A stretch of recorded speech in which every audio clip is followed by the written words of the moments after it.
December জানুয়ারির মধ্যে যদি তফসিল না হয়, এর মধ্যে এমন কিছু ঘটে যেতে পারে যে বিএনপি নিজেও আর ইলেকশন শব্দটা উচ্চারণ করতে পারবে না। নির্বাচন নিয়ে শঙ্কার কথা একটু আগেই আসলে আমরা বলছিলাম।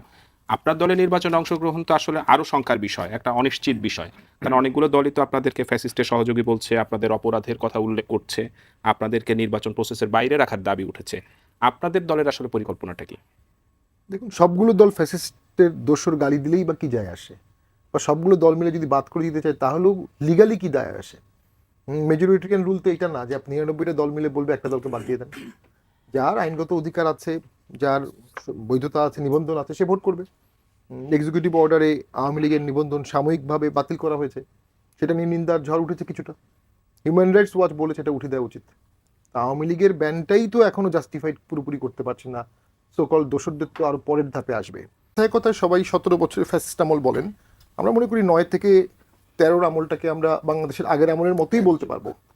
14 ভোটটা হাইলি প্রশ্নবিদ্ধ, একতরফা, এবং 154 জন আনকন্টেস্টেড, সেটার কিছু দেয় জাতীয় পার্টিরও আসবে, এটা অস্বীকার কোনো উপায় নেই। 18 ভোটটা ইনক্লুসিভ কিন্তু প্রশ্নবিদ্ধ, রাতে ভোট হয়েছে। 14 ভোটটা একতরফা। সেই হিসাবে আমরা বলতে পারবি একতরফা ভোটের আমল হচ্ছে 5 বছর আর 6 বছর, 5.5 বছর। এই টোটাল টাইমের মধ্যে রিয়েল প্রশ্নবিদ্ধ হচ্ছে 5.5 বছর। আর অন্য সময়টা আগের সময়ের সাথে কম্পারেবল, কারণ সব আমলেই অনিয়ম হয়েছে, সব আমলেই দুর্নীতি হয়েছে, সব আমলেই ভোটের অভিযোগ এসেছে। তো সেই বিএনপি কিন্তু এই 16-17 বছরে ডিভাইড হয়নি। তারেক জিয়ার নেতৃত্বে, খালেদা জিয়ার নেতৃত্বে একমুখী আছে। এই একমুখিতা বিএনপির অসাধারণ একটা স্ট্রেংথ। এটা কীভাবে বিএনপি অ্যাচিভ করেছে, এটা অসাধারণ দক্ষতা। সেই বিএনপি যখন বলল ডিসেম্বরেই ভোট হতে হবে, সারা দেশে হাইপ উঠে গেল, গভর্নমেন্টের ঘাম ছুটে গেল।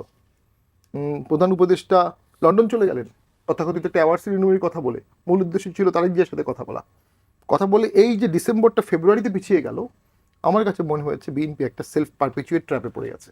তারা নিজেরাই যখন ফেব্রুয়ারি এগ্রি করলো, ডিসেম্বর পর্যন্ত তারা আর কোনো হুঙ্কার দিতে পারবে না। ডিসেম্বর জানুয়ারির মধ্যে যদি তফসিল না হয়, এর মধ্যে এমন কিছু ঘটে যেতে পারে যে বিএনপি নিজেও আর ইলেকশন শব্দটা উচ্চারণ করতে পারবে না। এটা হতে পারে এরকম অনেক কিছু হতে পারে, দেশে ঘূর্ণিঝড় হতে পারে, ভূমিকম্প হতে পারে, অনেক কিছু হয়ে যেতে পারে। যেমন আজকে যুগান্তরে খুব সম্ভবত লিখেছে যে ফেব্রুয়ারির পরে 2 মাস ভোট পিছাতে পারে, খুব সম্ভবত, আমি এখনো দেখিনি, শুনলাম। তার মানে একটা আলোচনা ভোট পিছানো শুরু হয়ে গেছে। আমরা মনে করি ভোটটা ইনক্লুসিভ হতে হবে, টাইমলি হতে হবে। আমরা গত 1 বছর যেটা দেখেছি, আর systematic depoliticization of political parties. Awami লীগকে ব্যান করা হয়েছে, জাতীয় পার্টিকে দোষর উপাধি দেওয়া হয়েছে, বিএনপিকে মেলাইন করা হয়েছে। বিএনপি নিজেরও দোষ আছে, বাট সব মিলে বিএনপি মেলাইন্ড। জামাত খুব স্ট্রং হলেও তার 71 স্টিগমা আছে। তাহলে পলিটিক্যাল পার্টি কিছু নাই বাংলাদেশে।